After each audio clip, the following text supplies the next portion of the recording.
அதிசயங்கள் செய்கிறவர் நம் அருகில் இருக்கிறார்.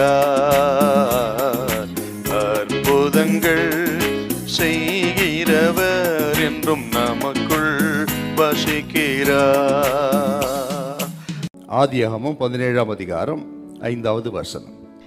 இனி உன் பேர் ஆபிராம் என்னப்படாமல் நான் உன்னை திரளான ஜாதிகளுக்கு தகப்பனாக ஏற்படுத்தினபடியால், திரளான ஜாதிகளுக்கு தகப்பனாக ஏற்படுத்தினபடியால் உன் பேர் ஆபிரகாம் என்னப்படும். இனி உன் பேர் ஆபிரகாம் என்னப்படும்.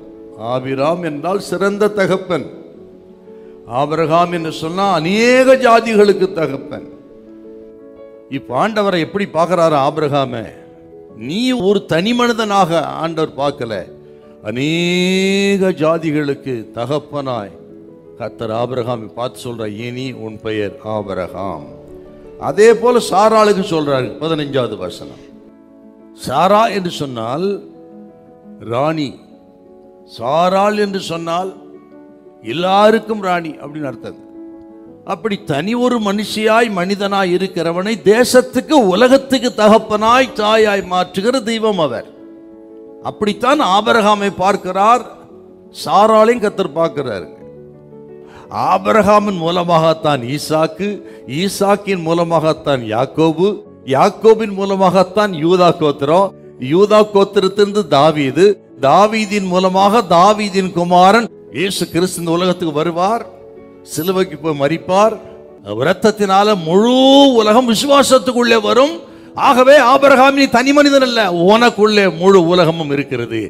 இன்னைக்கு ஆண்டவர் சொல்றாரு, ஆண்டவர் இன்றைக்கு இருக்க உங்கள் குடும்பத்தை, உங்கள் பிள்ளைகளை தனி மனிதனாக பார்க்கிறது இல்லை, பலகீனனாக பார்க்கிறது இல்லை, வியாதி உள்ளவனாய் பார்க்கிறது இல்லை, படிக்காதவனாய் பார்க்கிறது இல்லை, மந்தம் உள்ளவனாய் பார்க்கிறது இல்லை. ஒருவேளை அப்படி இருக்கலாம், இன்னைக்கு குடும்ப சூழல் அப்படி இருக்கும், பிள்ளைகள் அப்படி இருப்பாங்க, ஒருவேளை இன்னைக்கு இருக்க நிலைமையே வித்தியாசமா இருக்கும். மனுஷன் பார்வைக்குத்தான் அப்படியே தவிர தேவன் நம்மை பார்க்கிற பார்வையே வேற. நீங்கள் இனி எப்படி ஆசீர்வாதமா இருக்க போகிறீர்கள் என்பதை பார்த்து உங்களை அழைக்கிற அன்பின் தெய்வம் அப்பன் இயேசு. சிஸ்டர் சோர்ந்து போகாதீங்க, பிரதர் கலங்கி சோர்ந்து போகாது. இன்றைக்கு இருக்குது போல குடும்பத்தை கர்த்தர் பார்க்கறது இல்ல, இன்றைக்கு இருக்கிறது நிலைமை பார்த்து சோர்ந்து போகாதீங்க. இது ஆகாது நடக்காது என்று இன்னைக்கு இருக்கிற நிலைமை பார்க்காதீங்க. ஆண்டவரை பார்க்கறது இல்ல. இனி ஒரு நாள் வரும், நீ பராக்கிரமசாலி, கர்த்தர் உன்னோடு கூட இருக்கிறார், உன்னை அனுப்புகிறது நான் அல்லவா.